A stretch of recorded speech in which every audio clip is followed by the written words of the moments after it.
अस्सलाम वालेकुम दोस्तों। શિયાળાની ઋતુ ચાલુ થઈ ગઈ છે તેમાં બધા અવનવું બનાવે છે વસાણું, જેની મેં અડદિયા પાક છે, સૂટ છે, મેથી બનાવે છે બધા। તો મેં તમારી સામે આજે ગુંદર પાક લઈને આવી છું, જે ખૂબ જ હેલ્ધી હોય છે। ગુંદર બધી રીતે ગુણકારી છે, તો આપણે એને બનાવવાનું સ્ટાર્ટ કરીએ। તેના માટે મેં 250 ગ્રામ ગુંદર લઈ લીધો છે, જે 52નો ગુંદર છે। તે ખૂબ જ ગુણકારી છે। 52નો ગુંદર મળે ત્યાં સુધી 52નો ગુંદર જ તમારે વાપરવાનો છે, ના મળે તો તમે બીજો વાપરી શકો છો। એના માટે 500 ગ્રામ મેં ગોળ લઈ લીધો છે। 500 ગ્રામ કોપરા મેં છીણી લીધા છે, તેની મેં 250 ગ્રામ જેટલા કોપરા છીણ્યા છે અને 250 ગ્રામને મેં પીસી કાઢ્યા છે। એ પીસવાથી જીરા જે કોપરા હોય છે તે અંદર ગુંદરમાં સરસ રીતે મિક્સ થઈ જાય છે અને છીણેલા કોપરાનો ટેસ્ટ બી ખૂબ જ સરસ લાગે છે। એટલે બંને રીતનું કરી નાખ્યું છે। 500 ગ્રામ કોપરામાંથી 100 ગ્રામ કાળા તલ લઈ લીધા છે, 20 ગ્રામ જેટલી સૂંઠ લીધી છે અને 20 ગ્રામ જેટલા ગંઠોડા લીધા છે અને આપણે 50 ગ્રામ ખસખસ લઈ લીધી છે અંદર નાખવા માટે।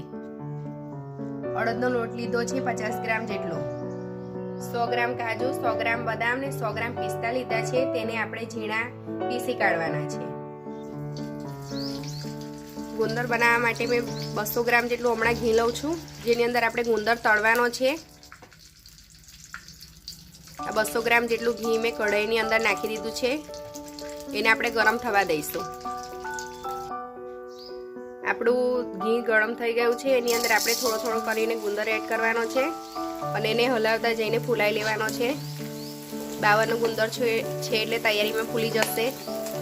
અને ગુંદર બનાવતા પહેલાં તમારે એને થોડીવાર તાપમાં સૂકવી લો તો વધારે સારું રહે છે, જેનાથી સરસ રીતે ફૂલી જાય છે, અંદર જે હવાટ હોય તે બધી નીકળી જાય છે। તમે જોઈ શકો છો કે ગુંદર સરસ રીતે ફૂલાઈ ગયો છે। હવે એને આપણે નીકાળી લઈશું। આ રીતે બધો ગુંદર આપણે તળી લેવાનો છે। જેમ જેમ તમને ઘીની જરૂર પડે તેમ તેમ અંદર એડ કરતું જવાનું છે। થોડું થોડું કરીને આપણે ઘી અંદર વાપરીશું।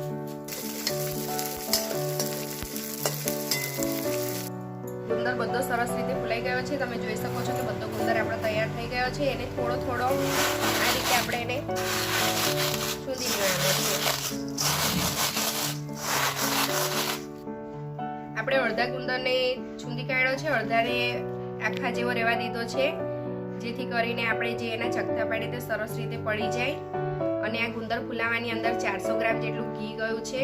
કમ્પ્લીટ મેજરમેન્ટ સાથે મેં તમને બતાવી રહી છું ગુંદર। એક વખત ઘરે જરૂરથી ટ્રાય કરજો અને દોસ્તોમાં બી શેર કરવાનું ભૂલશો નહીં। એક મોટા વાસણની અંદર બધું આપણે ભેગું કરી દેવાનું છે। એમાં આપણે બધું નાખી દેવાનું છે। હવે જે કોપરા છીણ્યા છે તે કોપરા નાખી દઈશું। કાજુ બદામ ને પિસ્તા આપણે ઝીણા ઝીણા છીણી કાઢ્યા છે તે બી નાખી દઈશું, મતલબ કે પીસી કાઢ્યા છે તે આપણે અંદર એડ કરી દઈશું। કાળા તલ બી આપણે એની અંદર નાખી દેવાના છે। ખસખસ, સૂંઠ, ગંઠોડા બધું આપણે અંદર એડ કરી દઈશું અને બધું સરસ રીતે મિક્સ કરી દેવાનું છે।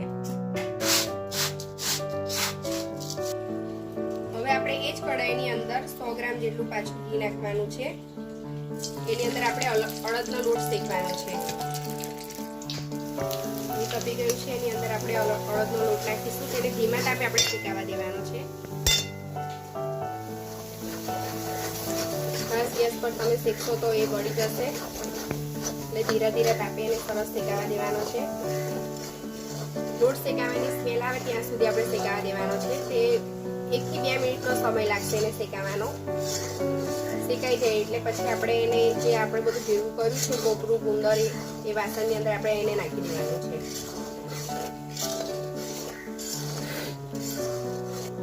1 મિનિટ જેટલો સમય ગયો છે એને શેકવાની અંદર। એને આપણે બધું જે મિક્સ કર્યું છે એની અંદર નાખી દઈશું।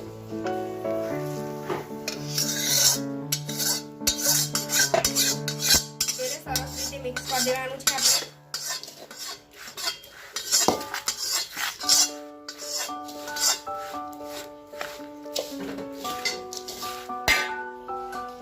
હવે એ કઢાઈમાં આપણે 200 ગ્રામ જેટલું ઘી નાખીશું, જેની અંદર આપણે ગોળનો પાયો કરવાનો છે।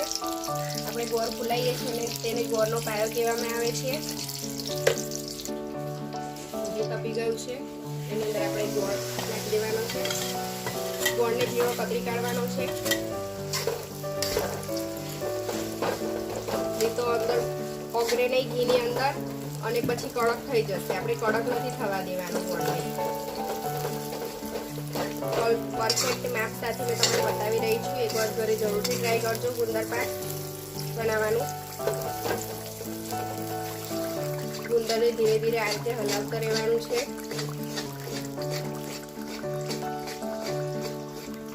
જેથી કરીને નીચે ચોટી ના જાય.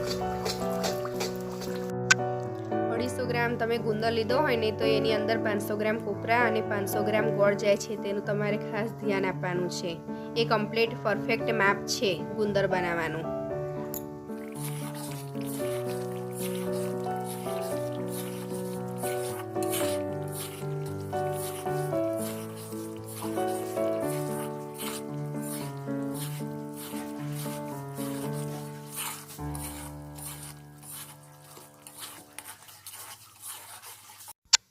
તમે જોઈ શકો છો કે આપણો ગોળ સરસ રીતે ફૂલવા માંડ્યો છે અને તબેથો અંદર તમે નાખશો તો હલકો અંદર લાગશે. તમને તબેથો ગોળની અંદર નાખશો તો તમે જોઈ શકો છો કે સરસ બબલ્સ આવવા મળ્યા છે. એટલે એનો મતલબ એવો છે કે ગોળ સરસ રીતે ફૂલી રહ્યો છે અને આપણો ગોળ સરસ ફૂલી જ ગયો છે. હવે એને આપણે જે બધું મિક્સ કર્યું છે ગુંદર છે એને બધું તેની અંદર આપણે એને નાખી દઈશું.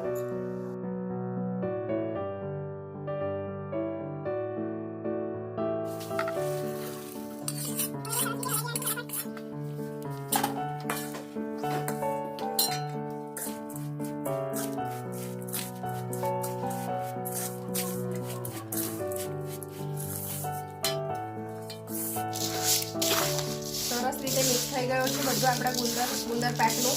હવે એને આપણે થાળીની અંદર ઠારવા નાખી દઈશું.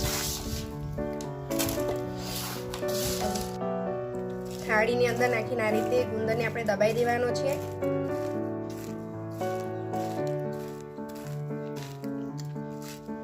થોડો દાબીને આપણે દબાઈશું તો જ એના ચકતા પડશે.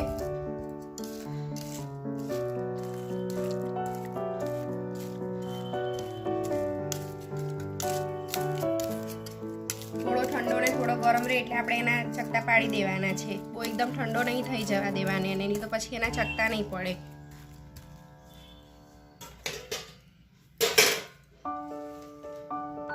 થોડાકના લડ્ડુ બી બનાવી દીધા છે મેં. ગરમ ગરમના તમે લડ્ડુ બી બનાવી શકો છો અને ઠારીને એના ચકતા બી પાડી શકો છો.